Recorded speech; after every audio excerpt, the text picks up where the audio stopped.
নমস্কার, সুচিত্রাস কিচেনে আপনাদের সবাইকে স্বাগত। আমার আজকের রেসিপি খিচুড়ি। তার সাথে শীতের সবজি দিয়ে লাবড়া আর পায়েস হলে বেশ জমে যায়। আসুন দেখে নেওয়া যাক আজকের এই থালের রেসিপি।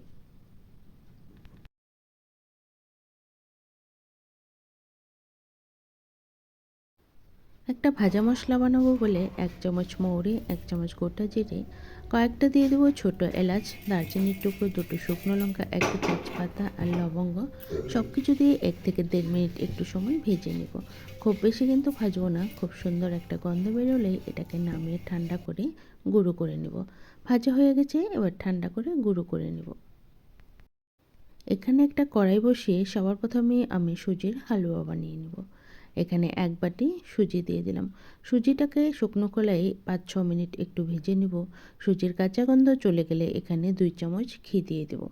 আগে যদি ঘি দেওয়া হয় সুজিটা ভাজতে বেশ সময় লাগে। যদি এরকম করে সুজি ভাজা হয় তবে খুব বেশি সময় লাগে না।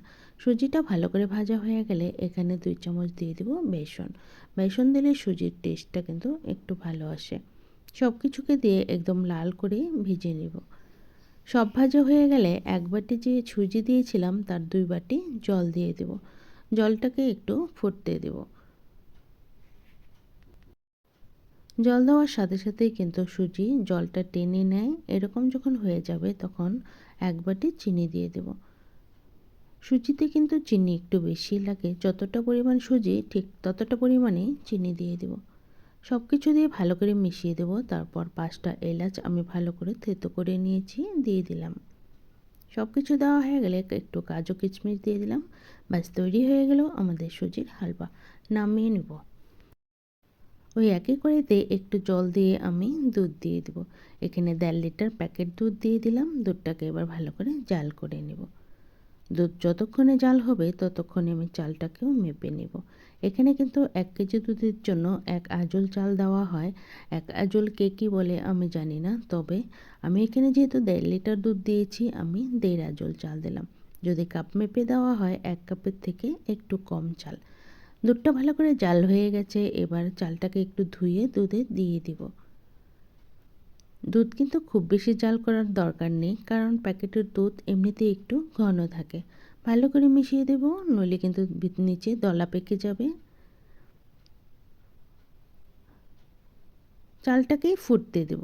চাল যখনই ফুটে উঠবে তখনই এখানে চিনি বা গুড় দিয়ে দেব। আমি চালটাকে দেখে নেব। চাল যখন ফুটে উঠবে তখন মিষ্টির জন্য গুড় দিয়ে দেব। চাল কিন্তু ফুটে গেছে, এবার গুড় দিয়ে দেব। এখানে আমি 1.5 পাটা গুড় নিয়েছি, তবে মিষ্টিটা নিজেদের ইচ্ছে মতো। অনেকেই মিষ্টি কম খেতে পছন্দ করে, আবার অনেকেই বেশি খেতে পছন্দ করে।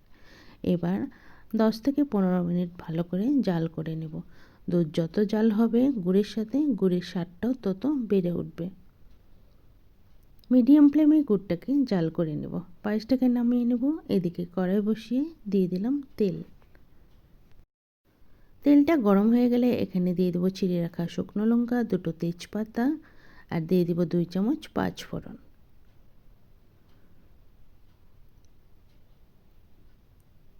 কয়েক সেকেন্ড মশলাটাকে একটু ভেজে নেব। মশলা থেকে সুন্দর গন্ধ বেরোলেই এখানে দিয়ে দেবো আদা কুচি। আমি 2 ইঞ্চির মতো আদা গ্রেট করে নিয়ে নিলাম। আদাটাকেও একটু ভেজে নেব। ভাজা হয়ে গেলে এখানে আমি ডাল দিয়ে দেবো। এখানে আমি ভুনা খিচুড়ি বানাবো, তাই সবার প্রথমেই ডালটাকে ভেজে নেব। ডাল দেওয়ার সাথে সাথে ধুয়ে রাখা চালটাও দিয়ে দেব। চাল ডাল দুটোই একসাথে একটু ভেজে নেব।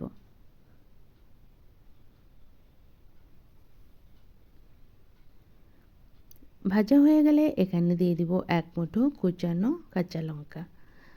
এরই সাথে দিয়ে দিব মটরশুঁটি।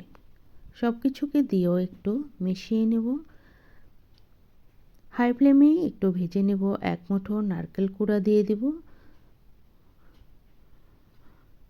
সব কিছুকেই একসঙ্গে মিশিয়ে ভেজে নেব।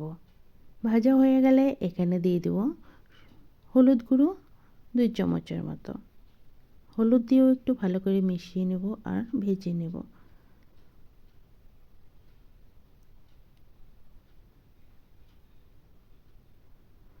চাল ডাল কিন্তু আমাদের ভাজা হয়ে গেছে। এবার একটা হাঁড়িতে ট্রান্সফার করে দেব। এই কড়াইতে দিলেও দেওয়া যায়, তবে এই কড়াইতে সম্পূর্ণটা হবে না, এই হাঁড়িতেই ভালো হবে। তাই আগে থেকেই আমি জলটাকে একটু গরম করে নিয়েছি, তারপর সব কিছু চাল ডাল হাঁড়িতে দিয়ে দিলাম। এবার ঢাকা দিয়ে দিব চাল ডালটা ফোটার জন্য। অন্যদিকে ওই কড়াইটাই বসিয়ে দিলাম। তারপরে কিছু সবজি আছে আমি একটু ভাপিয়ে নিব। এখানে আমি ফুলকপি, বাঁধাকপি আর একটু পেঁপে নিয়েছি। সব কিছুকে 5 মিনিটের মতো একটু ভাপিয়ে নেব। এদিকে আমি কিছু সবজিও কেটে নিয়েছি, এগুলো আর ভাপাবো না। এখানে মিষ্টি কুমড়, বেগুন, গাজর, বিনস আর আলু কেটে নিয়েছি, সিমও আছে। সব কিছু কেটে নিয়েছি। একটা কাঁচা কলা কেটে আমি জলে রেখেছি। এক আটি নিয়েছি পালং শাক, ধনেপাতা, কাঁচা লঙ্কা। এদিকে কিন্তু সবজিগুলো ভাপানো হয়ে গেছে, এগুলো সব নামিয়ে নেব। ব্যাস জল ঝরিয়ে নিব। এবার ওই একই কড়াইতে আবারও বেশটা তেল দিয়ে দেব। তেল দেওয়া হয়ে গেলে, তেল গরম হয়ে গেলে এখানে ছিঁড়ে নেওয়া শুকনো লঙ্কা দিয়ে দেবো, দুটো তেজপাতা দিয়ে দেব, 2 চামচ দিয়ে দেব পাঁচফোড়ন। লাবড়াতে কিন্তু পাঁচফোড়নের গন্ধটাই বেশি ভালো লাগে। পাঁচফোড়ন থেকে যখন সুন্দর গন্ধ বেরোনো শুরু হবে তখন এখানে দিয়ে দেব আদা কুচি। আমি এখানে আদা গ্রেট করে নিয়েছি, চাইলে এখানে কিন্তু বেটে নেওয়া যায়। আদাও ভালো করে ভাজা হয়ে গেলে এবার একে একে সবজিগুলো দিয়ে দেব। প্রথমেই আমি গাজর আর বিনসগুলো দিয়ে দেব। এগুলো দিয়ে হাই ফ্লেমে সবজিগুলো একটু ভেজে নেব।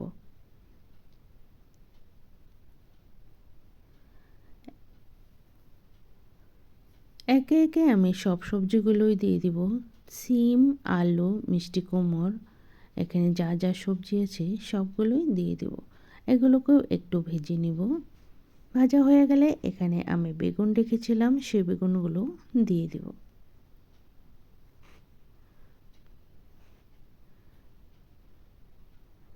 5 থেকে 6 মিনিট এভাবেই হাই ফ্লেমে সবজিগুলো নাড়াচাড়া করে ভেজে নেব।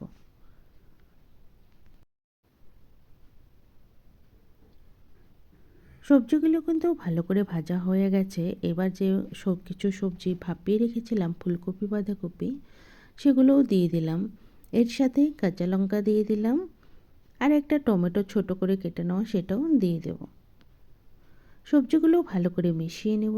এবার এখানে স্বাদ মতো দিয়ে দেব লবণ।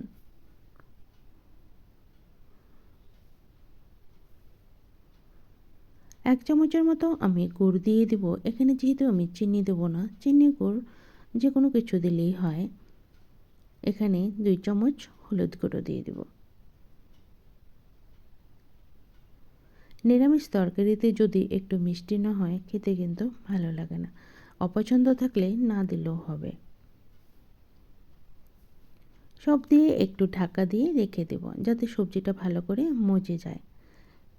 এদিকে আমি খিচুড়িটা দেখে নিব।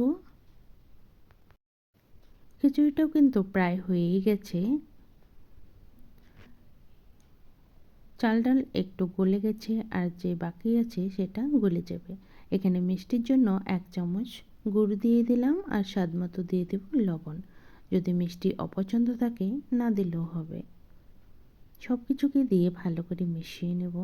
মেশানো হয়ে গেলে খিচুড়ি কিন্তু প্রায় অলমোস্ট হয়েই গেছে।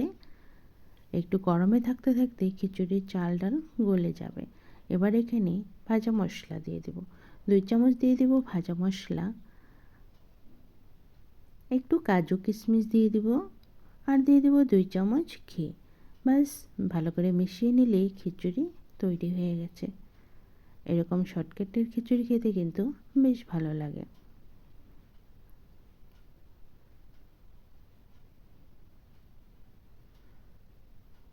সব কিছুকে মিশিয়ে ঢাকা দিয়ে রেখে দেব। তৈরি হয়ে গেল আমাদের খিচুড়ি।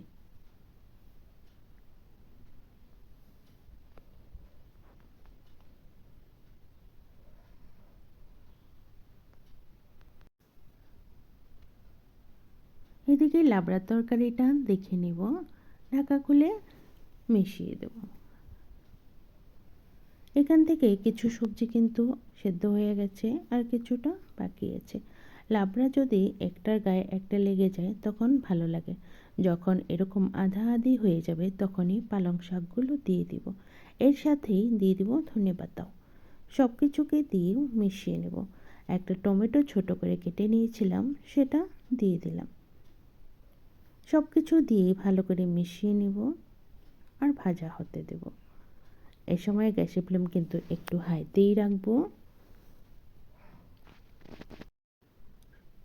নিরামিষ তরকারিটা যখনই আধা রান্না হয়ে যাবে তখনই পালং শাকগুলো দিলে ভালো হয়।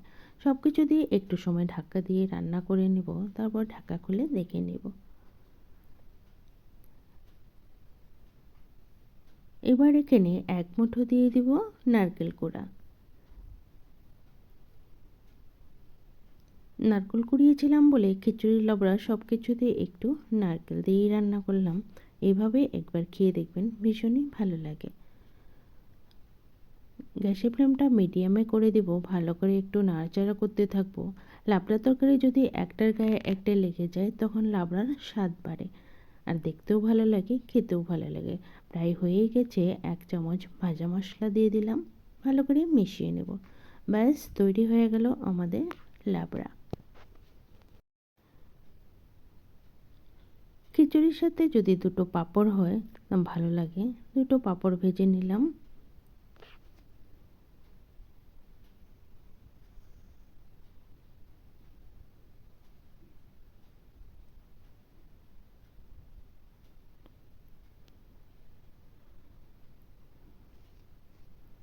আর দুটো লুচিও ভেজে নেব।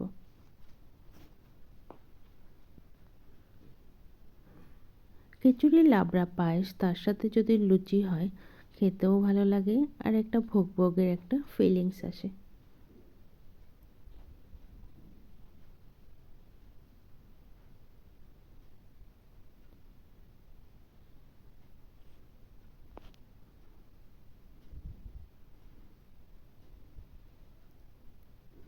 এরকম করেই তৈরি হয়ে গেল আমাদের আজকে খিচুড়ি লাবড়ার থালি রেসিপি। আজকের এই খিচুড়ি লাবড়ার থালি রেসিপিটা কেমন লাগলো অবশ্যই জানাবেন। যদি ভালো লাগে অবশ্যই একটা লাইক করে দেবেন। আর আমার চ্যানেলে নতুন বন্ধু হয়ে থাকলে চ্যানেলটাকে সাবস্ক্রাইব করার অনুরোধ রইল। পাশে থাকা বেল আইকন অবশ্যই প্রেস করে দেবেন, কারণ আমি চ্যানেলে যখনই কোনো নতুন রেসিপি দিব নোটিফিকেশন আপনারা পেয়ে যাবেন। আবারও হাজির হয়ে যাব অন্য কোনো রেসিপি নিয়ে।